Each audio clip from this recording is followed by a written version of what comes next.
যদি মন ভাঙা আর মসজিদ ভাঙা সমান হয়, তবে আখেরাতে বিচার হবে ক্ষমা নয়।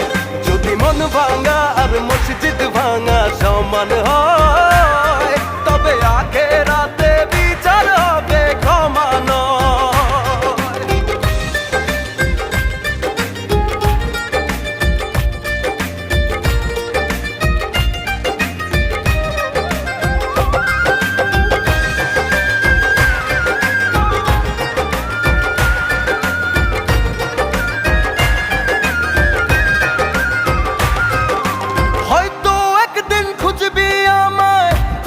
দেখবি আমি নাই, সেদিন আমি